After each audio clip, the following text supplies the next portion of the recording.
Amen. Salamat po sa Panginoon sa napaka ganda pong awitin.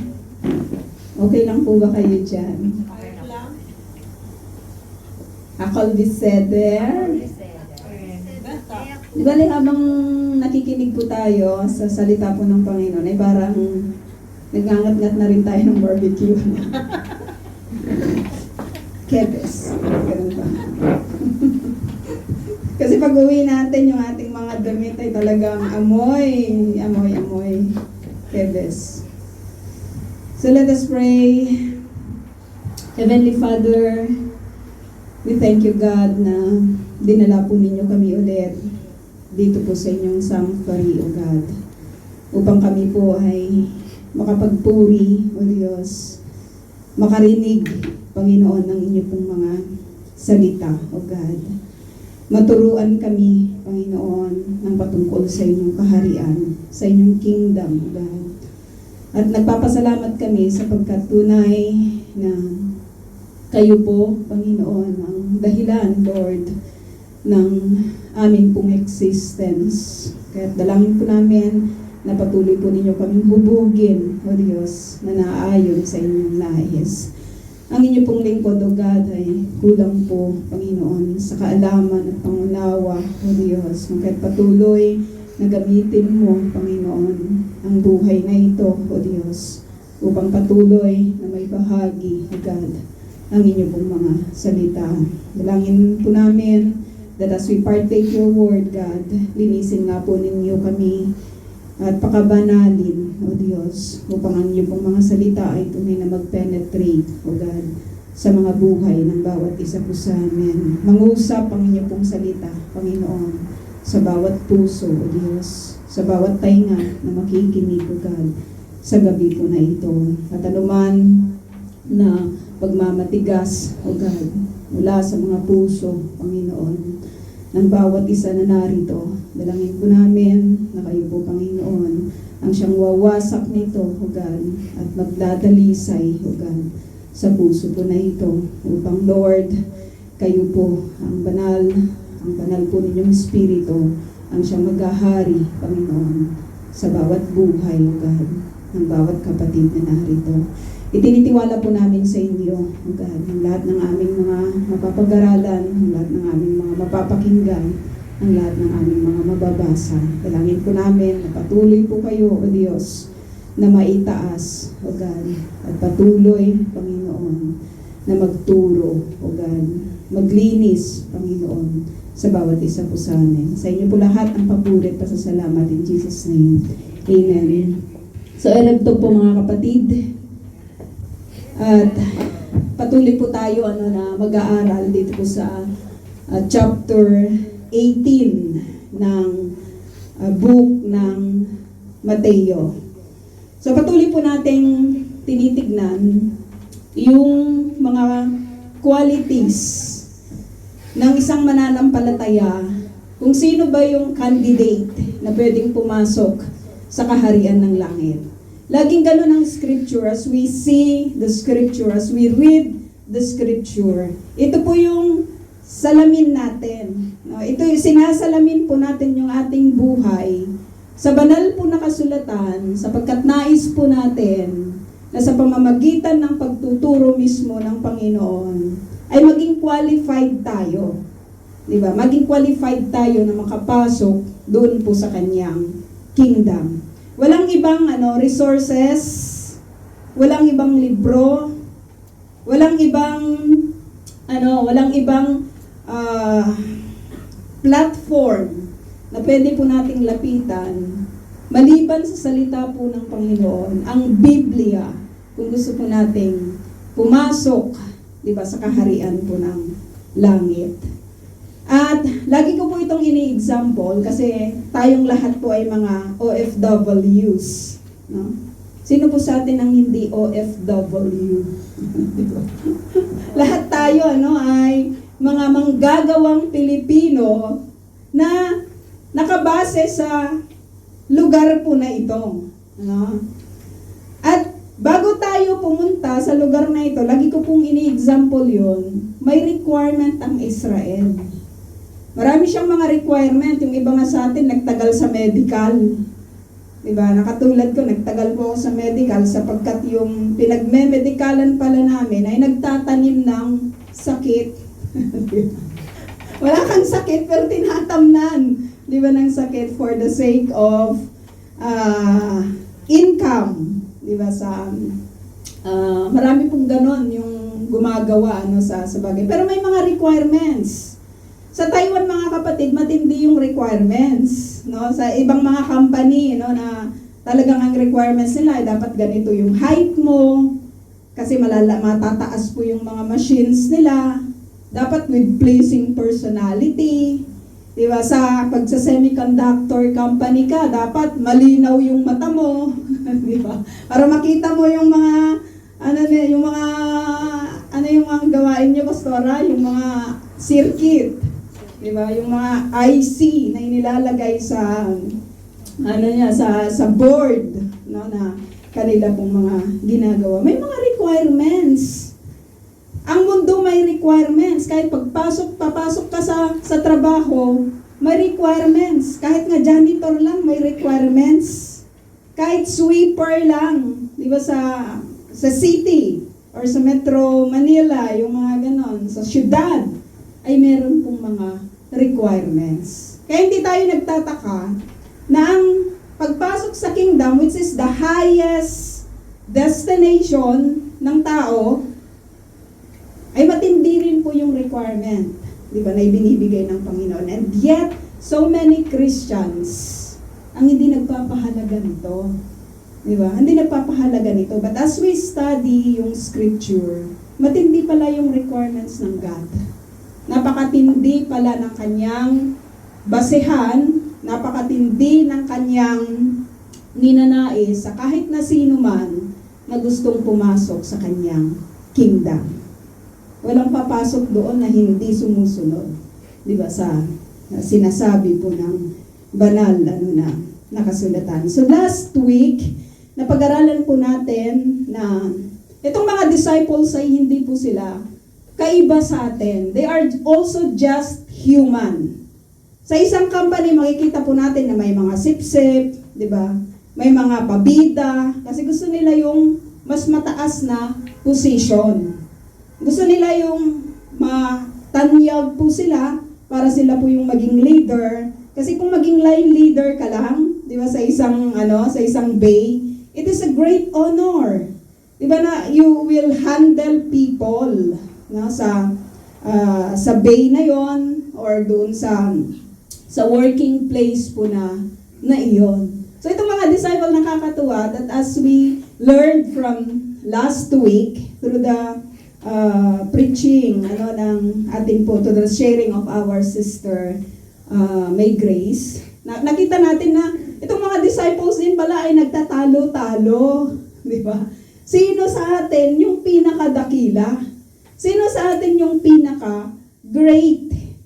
Kasi sa standard po ng mundo, sino po yung mga kilalang mga tao? Sino po yung mga great na mga tao? Di ba, yung mga may great minds, may great inventions, di ba, yung maraming pera sa bangko, yung mga ganun ba? Yung good-looking personality, nabasa ko dati na merong isang mama sa Saudi, somewhere in Saudi Arabia yata. Ang laki ng problema niya. Alam niyo kung anong problema niya?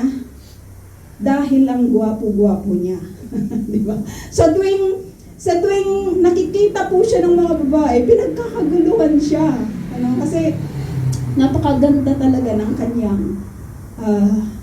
looking, no? Napakaganda ng kanyang looks. Meron po ba kayong kilala na ganito? Hindi yung nagyayabang lang problema niya na gwapo siya. Kaya problema niya na maganda siya, no?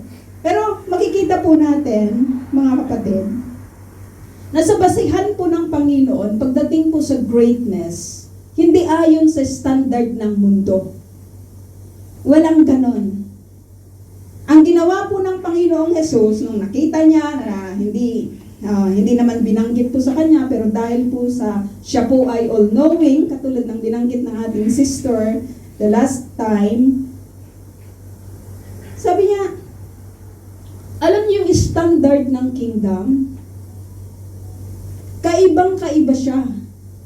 Because if you wanted to be great, you need to be humble. Ang hirap nun You need to be humble, no?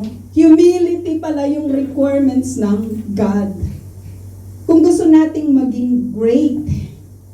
At minsan ang understanding minsan ng tao, pag sinabi mong humble ka, nagsusuot ka ng mahabang palda, di ba?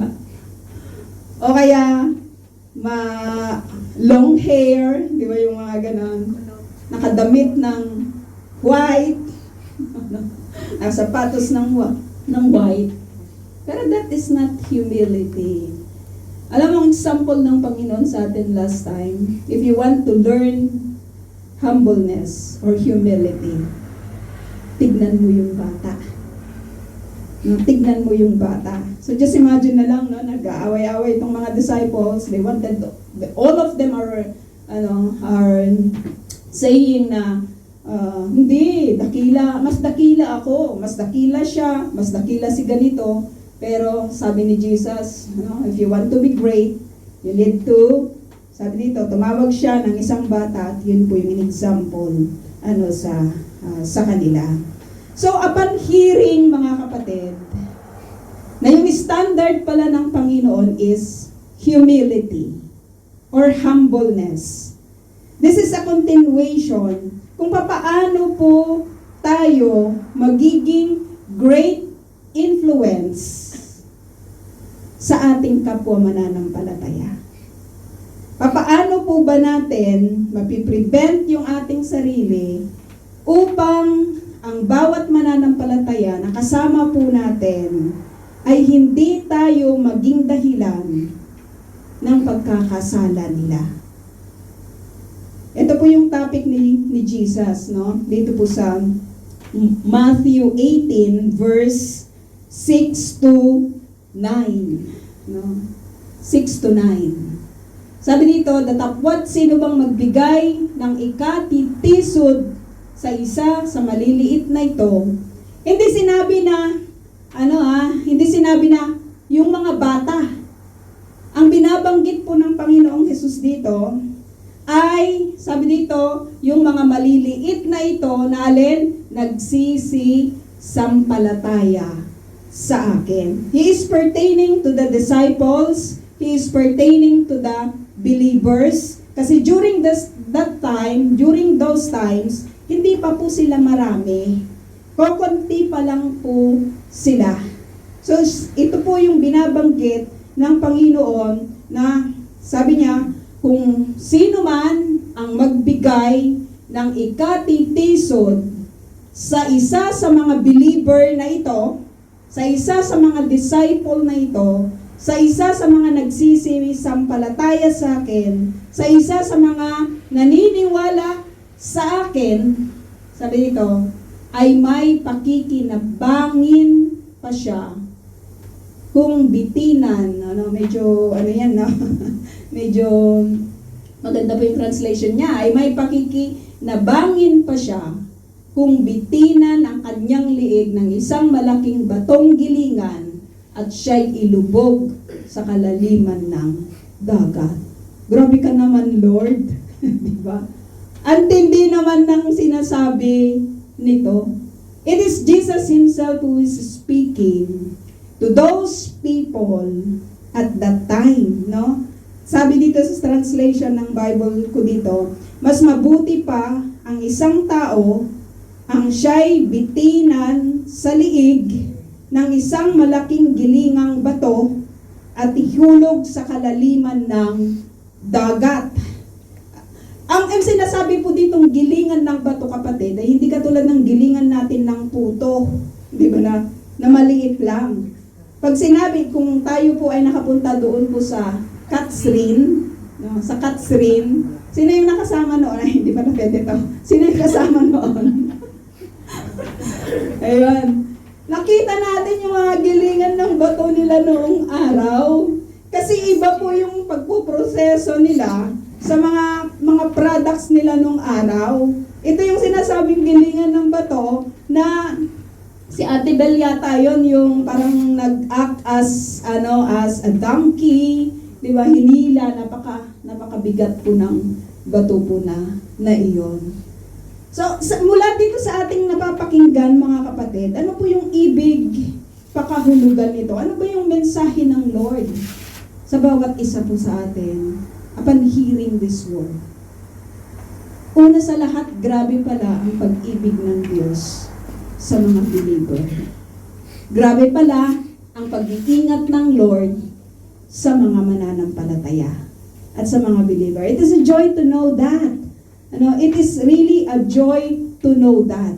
Na tayo po ay pinoprotektahan, ang bawat mananampalataya ay pinoprotektahan po ng Lord sa kanyang kapwa mananampalataya or sa mga tao outside the church. Kasi sabi dito, di ba? Mabuti pa sa isang tao, kahit na sinong tao, mananampalataya man yon, hindi man po yun mananampalataya, pero grabe ang pag-iingat ng Lord. If you will become an emissary to a person upang siya po ay magkasala. No, sabi dito, ang sino bang magbigay ng ikatitisod, alam mo ang sinasabi ng Lord, mabuti pa sa kanya, bitinan siya ng malaking bato at ihulog sa dagat. Mas mabuti pang mawala na siya. Mas mabuti pang malunod na siya doon. Mas mabuti pang hindi na siya mabuhay kaysa magsilbing katitisuran ng kahit na sino man sa mga mananampalataya. So grabe yung protection ng Lord sa atin. Na sino man ang mag-touch pala sa bawat isa po sa atin, whether it is a believer or a non-believer, grabe yung dito ng Lord. No? Grabe po yung kanyang pagpaparusa doon po sa tao na yon na nagiging sanhi, di ba, sa pagkakasala ng bawat isa. So sabihin mo sa iyong katabi, hindi ako nagiging sanhi. Walang parang ayaw niyong tanggapin. Parang gusto niyong maging sanhi sa pagkakasala ng iba. Hindi ako magiging sanhi ng pagkakasala mo, kapatid. It is a warning to believers, mga kapatid. It is a warning really to believers na hindi ako magiging sanhi ng pagkakasala mo. Ngayon, maaari niyong tanungin sa akin, paano ba ako magiging sanhi ng pagkakasala ng aking kapatid? Kasi sinasabi dito ng Lord, yung mga believers yung mga maliliit na may pananampalataya. Yung mga group of believers na may pananampalataya, di ba, sa Panginoon. Paano ba tayo nagiging sanhi, di ba, sa pagkakasala ng iba, no? Kasi sabi dito, kahabag-habag ang daigdig sa dami ng tuksong nagiging sanhi ng pagkakasala. Hindi nga maiiwasan ang pagdating ng tukso, ngunit kakila-kilabot ang sasapitin ng taong pinanggalingan nito. So paano tayo magiging sanhi ng pagkakasala ng iba? Una sa lahat, makikita po natin na pwede nating gamitin ito in a direct way. Planuhin mong tuksuhin yung kapatid mo. Planuhin mo na galitin siya. Diba? Planuhin mo na ibuli siya. Mahilig tayo sa ganun Diba? Pagtawanan yung I'm sorry Lord kasi ganyan din ako. Diba? Pagtawanan yung itsura niya. Pagtawanan yung sinasabi niya. Diba? Inisin yung pananamit niya. Diba? Maraming ganon sa kapanahunan po na ito. Direct way. Direktang tentasyon. Hindi mo mapigilan yung bibig mo. This is a practical lessons, no? It is a warning for believers. Mag-act ka as mataas, di ba? And you will look down your brethren or your other believers. O kaya, ipagmataas mo yung iyong liberty. No? Kanta-kanta ka dyan ng worldly songs, YouTube mo pa, i-TikTok mo pa, sayaw-sayaw ka kasama ng mga unbelievers. And what do you think your other fellow believers will think of you? Diba? Masakit yun. Kasi kahit ako, makikita ko kung may isa sa mga kapatid po dito na nag-i-enjoy sa gawain po ng mga unbelievers, masakit yun. Ewan ko kung nararamdaman nyo yun or nararanasan po ninyo yun. But do not put, diba, wag mong gawin, diba, yung direct na tentasyon sa iyong kapatid. O kaya pagpustahan, o nagpupustahan, no? Ito, mapapasagot ko to, or whatsoever. Parang mga kabataan, no? Parang mga kabataan. No? Direct na temptation. O kaya, ano pa yung mga ibang ginagawa ng mga mananampalataya? Utangan mo yung kapatid mo at hindi mo bayaran. Dito na talaga tayo magkakabate. Dito na talaga tayo hindi magkakabate. Galitin mo. Diba yung kapatid mo? Ipahiya mo yung kapatid mo. No? Kasi kapag nagalit siya, magkakasala siya. Kasi wala siyang humbleness. Diba? Siyempre kapag sinaktan mo siya, magre-retaliate siya. Magre-retaliate siya. At magsasabi din siya ng higit na, o kaya ito, hindi mo ma-appreciate yung luto niya. Diba? Instead na i-appreciate mo yung luto niya, sasabihin mo, bakit ganyan? Diba? Pinaghirapan niya yung kapatid. Diba? O kaya kahit na, o ba't ka tumatawa, Sister May Grace? Madalas gano'n na masakit yung gano'n, diba? Masakit yun sa buhay ng isang nagpe-prepare na feeling niya, ang sarap-sarap ng luto niya. Pinaghirapan niya yun, ang daming YouTube na pinanood nun. Diba? Tapos pagdating sa pagkainan, bakit ganito? Diba? You will put your brother and sister into anger.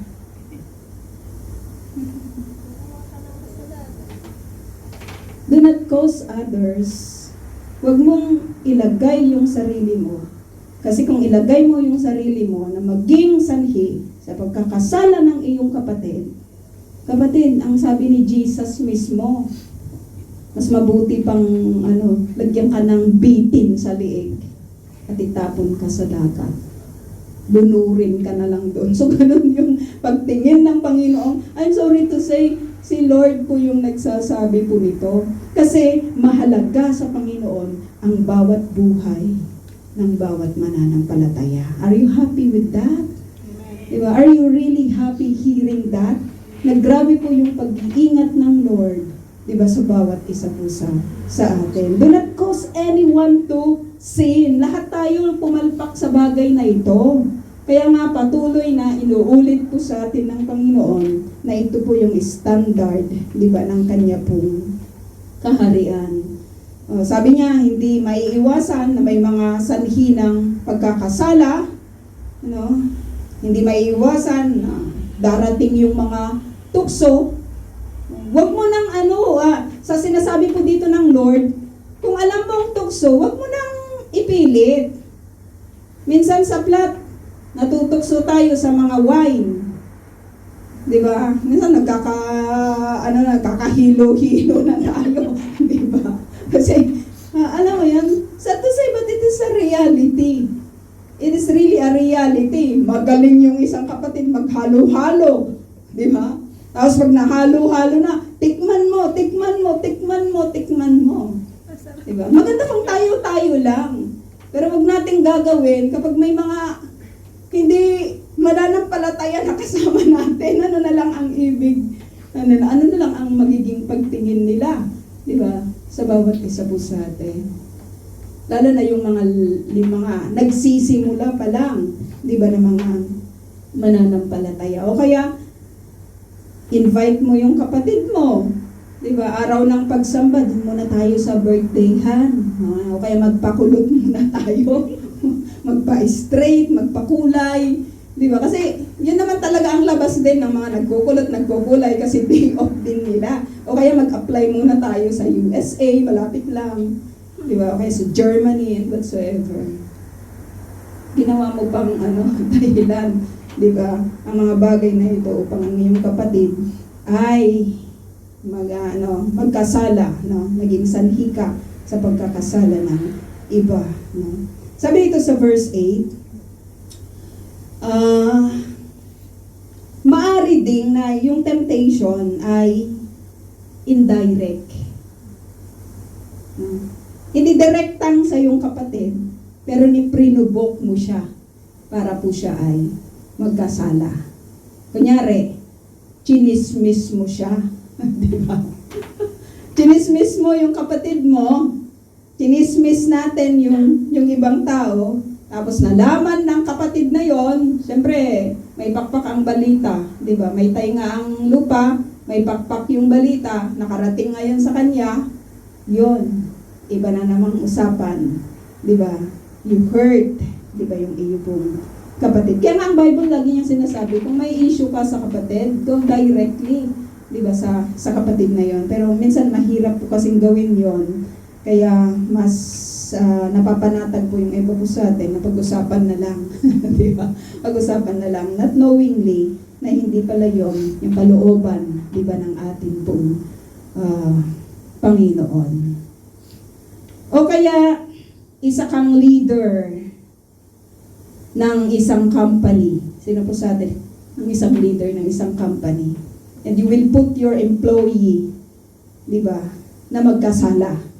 Di dayain mo na yung dayain mo na yung sinulat mo dyan. Imbes na 275, gawin mo na lang 375. Di ba? May kita ka.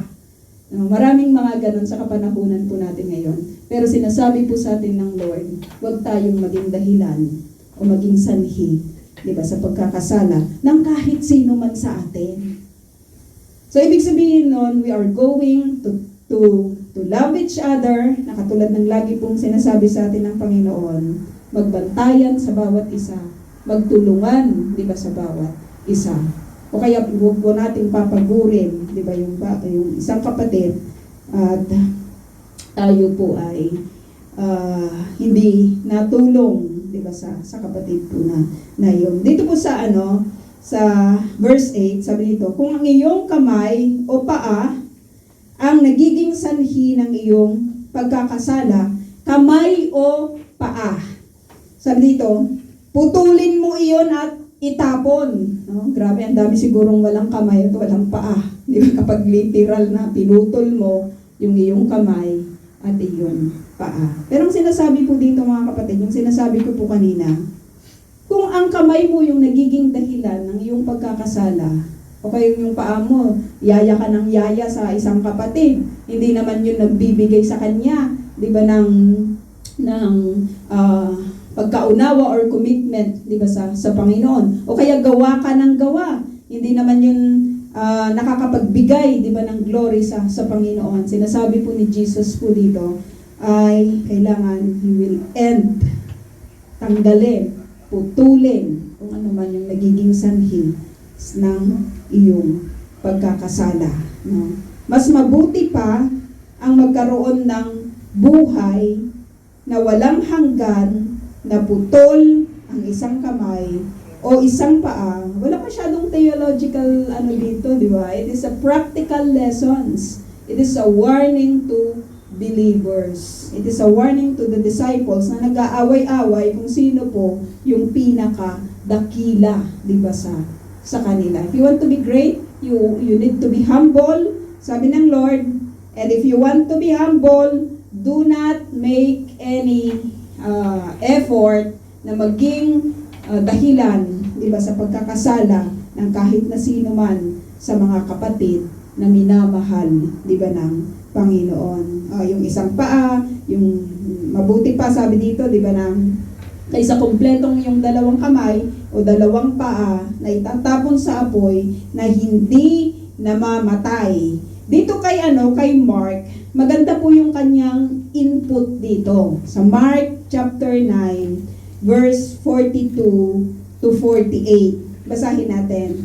Sabi dito, mabuti pa sa isang tao na siya'y bitinan sa liig ng isang malaking gilingang bato at itapon sa dagat kaysa maging sanhi ng pagkakasala sa isa sa maliliit na ito na nananalig sa akin. Mga believers, kung ang kamay mo ang nagiging sanhi ng iyong pagkakasala, putulin mo. Mas mabuti pa ang pumasok sa buhay na walang hanggan na putol ang isang kamay kaysa may dalawang kamay na mapunta ka sa impyerno sa apoy na hindi namamatay. Paano nalaman ni Jesus to? Di ba na doon pala sa lugar na kapupuntahan ng mga nagiging dahilan o nagiging sanhi sa pagkakasala ng mga believers, ay mapupunta sila doon po sa apoy, na doon sa lugar, sa impyerno, na kung saan ang definition ni Jesus sa impyerno ay may apoy na hindi namamatay. Ano pa? Dooy hindi namamatay ang mga uod. Sino sa inyo ang may gusto sa uod? No? Ano pa? Anong ginagawa ng mga uod na ito? Na kumakain sa kanila at ang apoy. Ang mga uod sa impyerno, si Jesus ang nagsasabi nito, He knows exactly what hell looks like. It is a place of torment. Sabi nga, it is a place na kung saan may apoy, ang hirap kayang masunog, pero walang kamatayan kasi doon eh. Tapos may uod pa, gara. May uod na hindi namamatay yung uod. Sabi dito, hindi namamatay yung uod po na yon ang kumakain sa isang tao o sa mga tao na nagiging sanhi ng pagkakasala ng kahit na sino mang mga believer.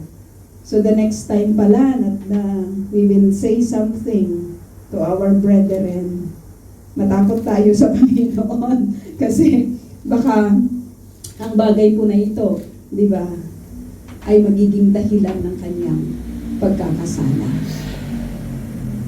Sabi pa dito, paano pa tayo magiging sanhi ng pagkakasala ng ating kapatid? By not living a good example to them. Hindi tayo nagbibigay ng good example sa kanila. Wala tayong ipinagkaiba, di ba? Sa ating mga kapwa mananampalataya. Good example. Hindi tayo nagiging good example sa mga kapatid, especially doon sa mga nagsisimula pa lamang. No? Kasi yung binabanggit po dito ng Panginoong Jesus, na yung mga paa mo, ano po yung nakikita nila? Ano, sa mga kamay natin, mga kapatid, ano yung madalas na ginagawa ng kamay mo? Sister Tess, nag-scrub, diba? Nagmamap, nagpapakain, nag-ispondya, ano pa? Naglalaba. Are you not using your hand para bugbugin yung amo mo? Diba? Siyempre hindi. Hindi mo yung gagawin. Diba? O kaya ginagamit mo yung iyong kamay to help the needy or to help the other. But if you fail to set a good example to people, kahit sa ating pong mga employer, minsan kapag inis po tayo, makikita po natin na minsan talagang ang pagbagsak ng mga gamit ay matindi. Pati yung mga pintuan ay matindi. We will live a good example sa buhay po na ito. Kasi we are believers, di ba, of the Lord Jesus Christ. At hindi lang yung may failure ka sa good example, kundi you will fail to lead other people to live a life na may katuwiran o yung righteousness na sinasabi. Hindi tayo nagiging, minsan as we check ourselves, kahit po ako, nagiging good example ba ako ng isang buhay na may katuwiran? Kasi kung hindi, kapatid, ano yung pwedeng i-imitate ng mga tao na nakakakita sa akin at nakakakilala sa akin? Kaya nga sabi pala ni Paul, imitate me as I imitate Christ. Sino po yung ating ini-imitate? Is it Christ? Kung i-imitate natin si Pastora, maganda na si Pastora, ang ini-imitate po niya ay si Kristo. Sino yung madalas nating tinitignan? At sino po yung madalas natin na tinutularan? Nawa ang Panginoong Jesus at ang mga tao na nagsisikap, di ba, na makasunod po sa Panginoon, ang ating pong tularan. At sabi po dito, kung ang mata mo, naku po, kung ang mata mo, ano po yung madalas na ginagawa ng mata? Tumitingin. Di ba? Nagbabasa. Nanonood. Ano ba? Nanghuhusga.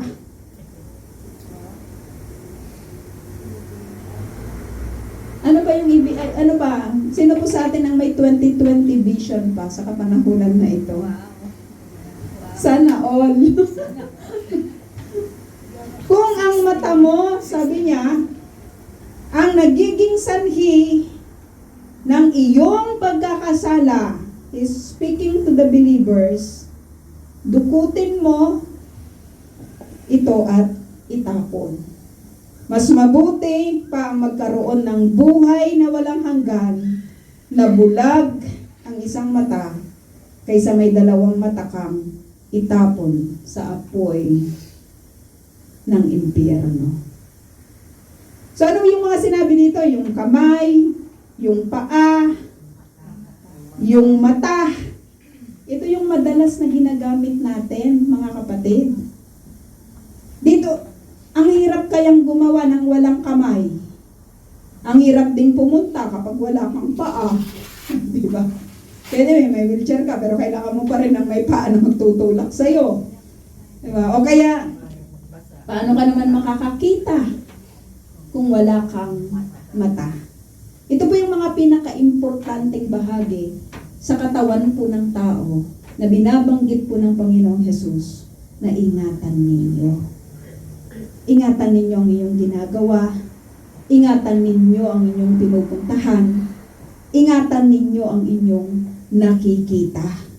Sapagkat kung gagamitin mo ang iyong kamay, sinasabi ni Jesus sa mga disciples, ang iyong paa o ang iyong mata upang magkasala ka at maging sanhi sa pagkakasala ng iba, you will not enter, we will not enter, nobody can enter the kingdom of God.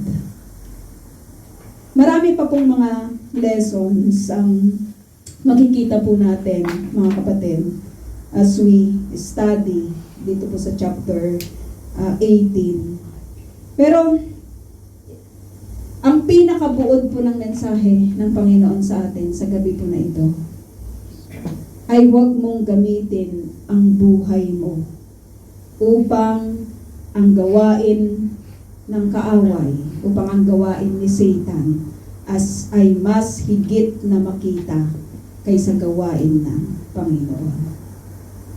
Nawa ang mga buhay po natin ay tunay na maging kagamit-gamit sa kingdom po ng Lord. At ingatan po natin ang bawat mananampalataya sa lugar po na ito o sa lugar na pagdadalhan po sa atin ng Panginoon. So let us pray. Heavenly Father, Nagpapasalamat po kami, O Diyos, sapagkat mula po sa amin pong mga napag-aralan, O God.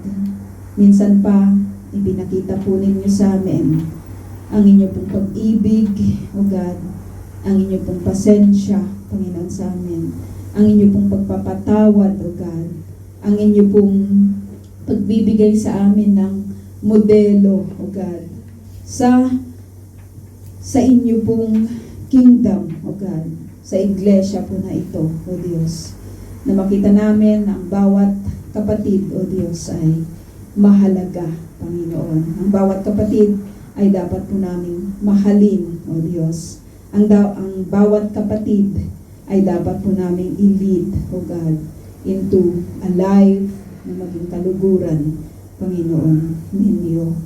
Dalangin po namin na ang mensahe po na ito ay tunay na palaging makita po namin, palaging maalala po namin, O Diyos, every time na may mga temptations, O God, nakakaharapin, Panginoon, ng bawat isa po sa amin. At ang bawat membro, O Diyos, ng iglesia po na ito ay magkukumit, O God, ng amin pong mga sarili, O Diyos, upang ang mabuting kapakanan, O God, ng bawat isa ang siya nga po namin higit, O Diyos, na pangalagaan. Madakila ka, Ama, at salamat sa inyong mensahe, Panginoon. Salamat sa inyong warnings, O God, sa bawat isa po sa amin. These things, O God, ay inyo pong itinuro sa inyo pong mga disciples sa kapanahunan po na ito, O God, nakasama po ninyo sila. At ngayon, ay amin pong binabasa, O Diyos, amin pong pinapag-aralan, sapagkat ang banal na Espiritu ay inalaw, O Diyos, ang mga bagay na ito namin pong malaman, upang sa ganon ay kami po, Panginoon, ay tunay na makatupad, O Diyos, sa mga naisin po ninyo sa buhay ng bawat isa po sa amin. Sa inyo po lahat ang papuri at pasasalamat in Jesus' name. Amen.